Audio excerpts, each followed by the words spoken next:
Reçue en audience par le gouverneur de province, la délégation du CERMEL a désormais la vocation de s'étendre sur tout le territoire gabonais dans le domaine de la recherche. Le CERMEL, bien évidemment, a une vocation de s'étendre sur tout le territoire national gabonais. Nous faisons de la recherche, mais aussi la formation et nous donnons des soins en supportant les structures de santé qui existent déjà. C'est à ce titre que nous avons tenu à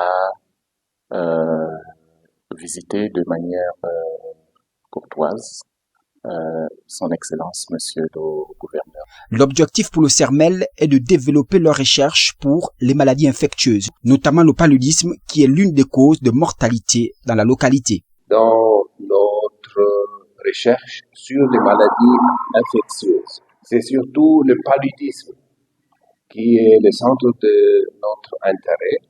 Et là, nous faisons de grandes études. Nous sommes en train de développer. Je prends seulement un exemple de nos plusieurs, même presque 100 projets qui sont en cours, qui étaient créés, pensés et initiés par mon cher confrère Chislam Ngoma. Cette photo de famille qui a mis fin aux échanges donne une lueur d'espoir aux populations victimes de ces maladies infectieuses.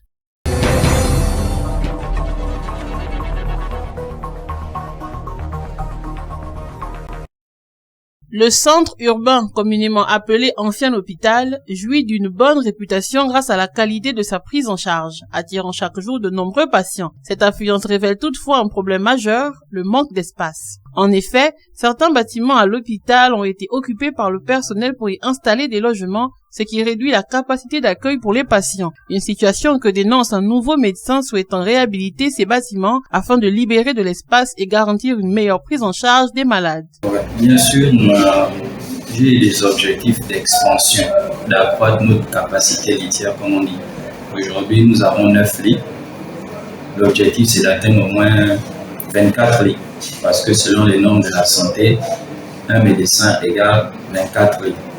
Là. Donc, nous avons les bâtiments qui sont là, c'est juste les moyens qu'il nous faut pour pouvoir réhabiliter ces bâtiments-là. Donc, le DRS, le directeur régional de la santé, Sud Nyonga, il est informé de ce projet et il me soutient. Nous avons déjà fait des doléances au ministre de la localité qui nous ont fait des promesses en ce sens. Nous attendons juste qu'ils appliquent. Ça va beaucoup vous soulager. Oui, bien sûr. Nous, mais surtout les patients. Parce que lorsqu'ils arrivent ici, que ce soit en journée ou la nuit, tous les lits sont occupés. Quand on leur dit que non, nous ne pouvons pas parce que nous n'avons plus de lit, qu'il faut aller au CHR, beaucoup se plaignent, beaucoup refusent, ils préfèrent rentrer à la maison et revenir le lendemain pour voir s'il y a des lits qui se sont libérés. Donc ça va vraiment soulager la population si nous avons plus de lits. Cette problématique rappelle que la gestion de l'espace reste un enjeu majeur pour le bon fonctionnement de l'hôpital.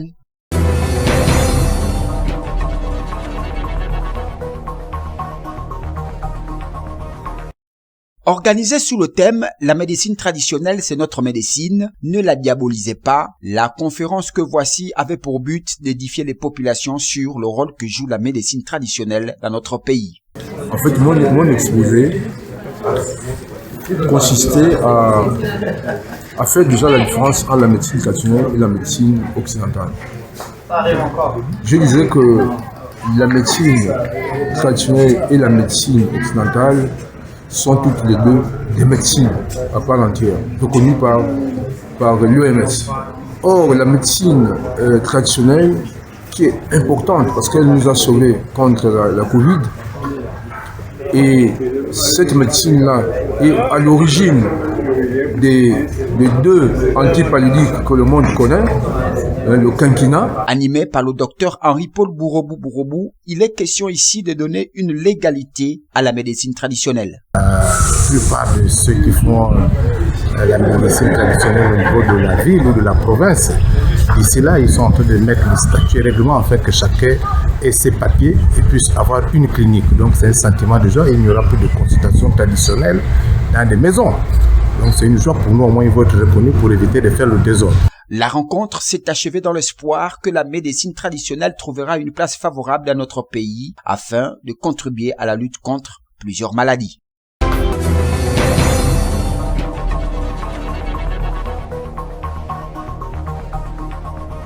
Le 14 janvier dernier, vers 2h du matin, un incident s'est produit dans un taxi à Mouila. Un jeune homme aurait mal interprété une situation et cru à un enlèvement, ce qui a provoqué une certaine psychose dans la ville. Il a dit qu'il devait prendre une personne. Et effectivement, je vois 2 personnes arriver. De suite, j'ai paniqué. J'ai paniqué de peur à cause de ce qu'il y a sur les médias, sur les réseaux et tout ça. Donc j'ai ouvert la portière. Et ensuite, j'ai fui. Une vidéo circulant sur les réseaux sociaux faisait état d'un prétendu enlèvement, mais des explications ont depuis été apportées pour clarifier les faits. Le taximan ne m'a pas kidnappé. C'est l'effet du film que je me suis fait dans la tête qui m'a fait réagir comme ça le lendemain lorsque nous avons mis la main sur lui. Cette rumeur infondée a gravement porté atteinte et à la dignité de la personne mise en cause, alors même qu'aucun fait ne venait confirmer la tentative d'un enlèvement. Comme ça, tapé depuis au PK0 juste chez les mères. Même sa mère m'a tapé. Et je connais les gens qui m'ont tapé. Moi, il demande que justice soit faite. Tabassé par une population en colère, ce dernier a eu la vie saine et sauve grâce à l'intervention des éléments de la sûreté urbaine du commissariat de police de Mouila, alertés par les personnes de bonne foi. Je demande vraiment pardon au taximan ainsi que toute la nation. Je demande pardon aussi à la population molvilloise. Lévi Lengo Zikoune et 4 autres de ses complices sont incriminés pour atteinte à l'honneur et à la considération des particuliers, coups et blessures volontaires et enlèvement des faits prévus et punis par les articles 283 à 284 et 230 du Code pénal.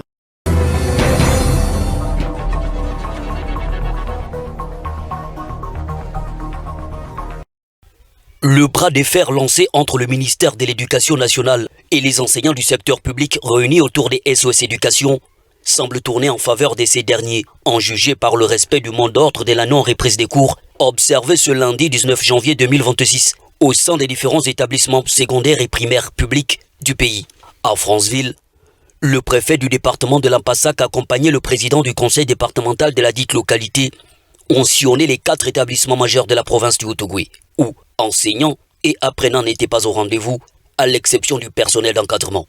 Nous avons en tant qu'autorité administrative locale voulu faire le tour d'établissement pour toucher du doigt, nous rendre compte de visu si effectivement ce retour au cours a eu lieu ou non. Et bien évidemment, comme vous le constatez avec nous, la réalité c'est que les établissements sont vides. Nous avons rencontré les responsables, comme vous voyez à mes côtés, le proviseur du lycée d'excellence. Ce qu'ils nous disent, c'est que le mot d'ordre de non-reprise a été suivi par les enseignants. Vivement qu'un compromis soit vite trouvé entre le ministère de l'Éducation nationale et la base syndicale des SOS Éducation afin de sauver cette année académique telle que souhaitée par les apprenants.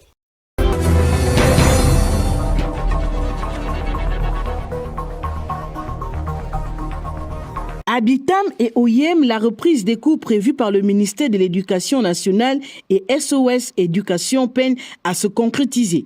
Gabon Télévision, accompagné du confrère de l'Union, a sillonné plusieurs établissements secondaires et primaires pour constater la situation sur le terrain. Aux décisions de l'AEG qui s'est tenue samedi dernier, nous avons décidé de geler les cours, et ce jusqu'à nouvel ordre. Dans les lycées, écoles primaires visitées, la note officielle de reprise de cours n'est malheureusement pas respectée.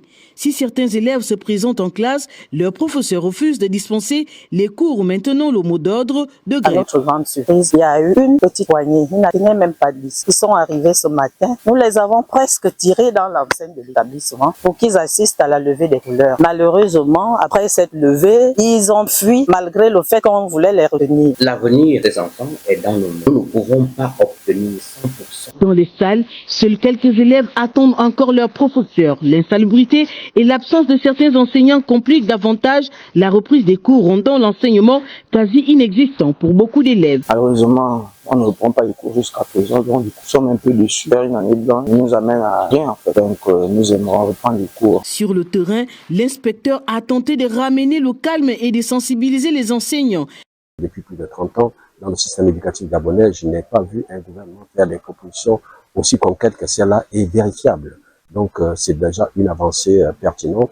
Il faudrait donc simplement suivre l'évolution et la tenue de ces engagements par les autorités de la République concernées. À Abitam et Oyem, la reprise des cours reste comprise entre revendications des enseignants et attentes des élèves. L'avenir scolaire de nombreux enfants dépend désormais de l'aboutissement rapide des négociations avec le gouvernement.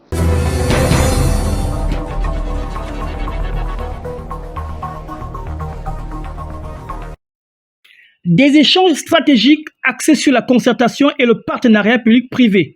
Partout où ils sont passés, gouverneur, président du conseil départemental de Goëlac ou encore chez le maire de la commune de Lambaréné, le narratif a été le même. Nous voulons réitérer notre engagement auprès des autorités. Leur dire que CG3 est là. Les membres du club des entrepreneurs du Moyen Nogou et CG3 ont exprimé leur volonté de contribuer activement au développement économique local, à la création d'emplois, au renforcement du dynamisme et à l'écosystème entrepreneurial de la place. Sans coup férir, Christian encore et les siens veulent plus qu'être des leaders dans le BTP. 80% des chantiers publics sont détenus par leur label, mais ne veulent pas s'arrêter là. Pour l'instant, on parle du BTP, mais il n'y a pas que le BTP. Nous voulons vraiment être au centre du développement dans notre province, dans les différents secteurs qui composent le CG3. Voilà en fait les attentes pour 2026. Dans le brûlant dossier des 7 milliards de francs CFA, quelques-uns de ces opérateurs ont eu l'occasion de faire leurs preuves. Ça a été pour nous un baptême de feu. Ça nous a permis en fait de voir nos forces et nos faiblesses. Et je pense que nous ne cesserons jamais de remercier le président de la République qui a eu cette brillante idée. Et remercier aussi les délégués spéciaux sortants qui nous ont donné l'opportunité de nous exprimer. Et aujourd'hui, on sait sur quoi se pencher, on sait ce qu'il faut corriger, on sait ce qu'il faut garder pour que, à l'avenir, les choses se fassent encore plus correctement. Cette démarche citoyenne appréciée par les autorités locales marque un moment important vers le renforcement d'une gouvernance participative où les forces économiques locales jouent un rôle central dans l'avenir du pays dans son ensemble.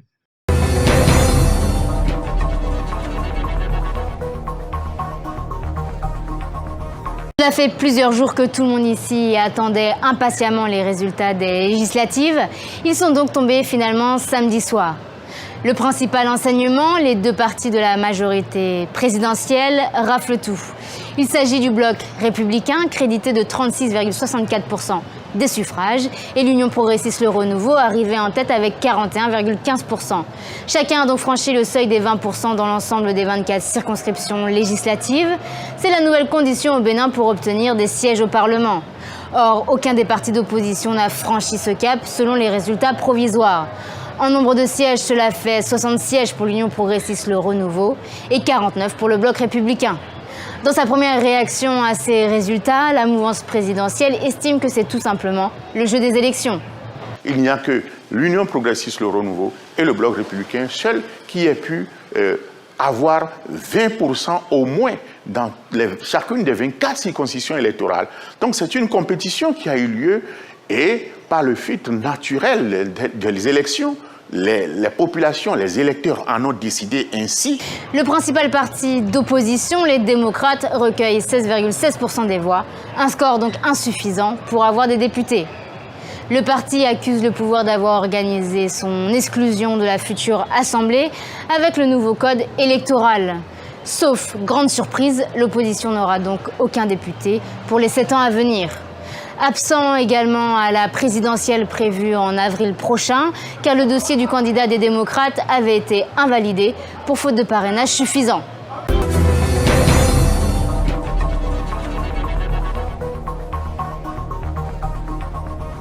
C'est depuis sa résidence secondaire que le président ougandais Yoweri Museveni, 81 ans, s'est exprimé pour la première fois depuis sa réélection à un 7e mandat consécutif.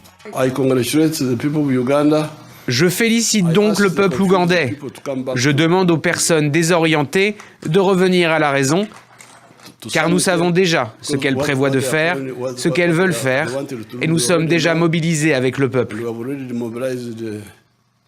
La plupart de ces actions doivent cesser, car nous savons que nous les attraperons toutes si elles ne s'arrêtent pas. Une menace directement adressée au soutien de Bobi Wine, principal chef d'opposition, qui dénonce des bourrages d'urnes et des chiffres trafiqués. L'ancien chanteur, candidat à la présidentielle, est en cavale depuis quelques jours. Sur les réseaux sociaux, il avait accusé les autorités d'avoir tenté de l'enlever lors d'un raid sur son domicile.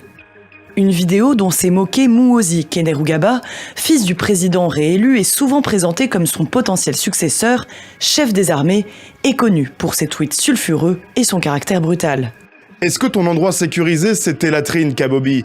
Parce que personne ne te cherche. L'accès à Internet, bloqué par les autorités depuis la veille des élections, est à nouveau accessible dans le pays depuis ce dimanche. Le gouvernement continue de justifier cette mesure, malgré les critiques ces derniers jours de l'Union africaine et de l'ONU. La brève suspension de l'accès public à Internet était une mesure nécessaire et proportionnée, prise sur la recommandation forte du comité des services de renseignement, afin de préserver l'ordre public, d'empêcher la propagation rapide de fausses informations, de désinformation et de mésinformation. L'interdiction d'accès aux plateformes des réseaux sociaux reste, elle, maintenue jusqu'à nouvel ordre.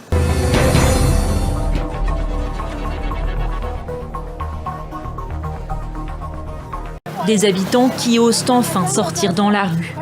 Prudemment, la vie reprend à Uvira, où les forces congolaises sont de retour.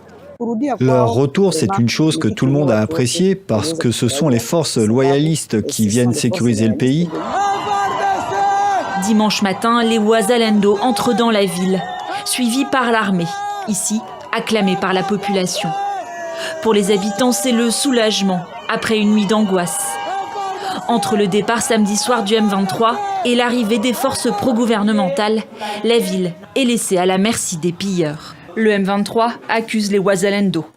24 heures avant que nous ne quittions, il y avait panique et une grande partie de la population a fui la ville d'Uvira pour se réfugier dans la plaine de la Ruzizi.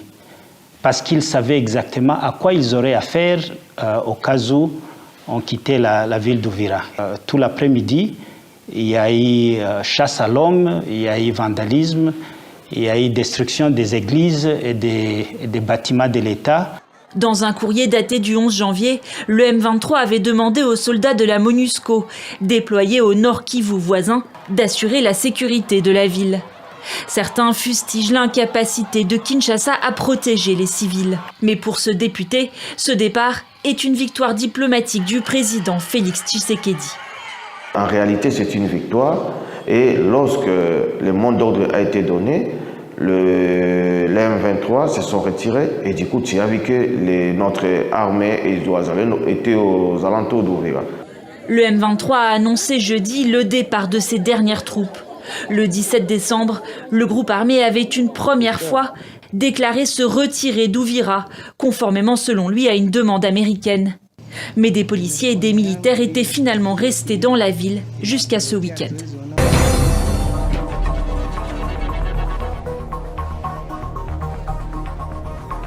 Des terrains entiers, totalement immergés. Le sud du Mozambique est méconnaissable, d'importantes pluies se sont abattues. Des inondations meurtrières qui privent une partie de la population d'accès à l'aide. Cette femme a évité de peu d'être emportée par les flots. Très peur. À l'aller, ça allait. Au retour, c'était compliqué. Oui, l'eau est puissante, mais grâce à Dieu, nous y sommes arrivés. Nous sommes en vie. Au Mozambique, plus de 230 000 personnes sont sinistrées d'après l'ONU. Et toute une partie de l'Afrique australe est confrontée aux intempéries. C'est le cas aussi à quelques kilomètres de là, de l'autre côté de la frontière. L'est de l'Afrique du Sud est défiguré par les flots. Les routes vallonnées sont devenues des torrents. Maisons et ponts ont été emportés et les habitants privés d'électricité. La situation est catastrophique. On voit l'eau pénétrer à l'intérieur des locaux et dans certaines maisons, ce qui rend la vie encore plus difficile pour les habitants. Notre plan est évidemment d'évacuer certaines de ces familles. Certaines refusent, tout simplement à cause de leurs biens. Elles craignent de se les faire voler. Les habitants sont appelés à quitter les zones inondables. Le célèbre parc national Kruger, lui aussi, n'a pas été épargné. Une partie du site a été engloutie sous la boue. Les zones sinistrées avaient été placées en alerte maximale par les services météorologiques du pays.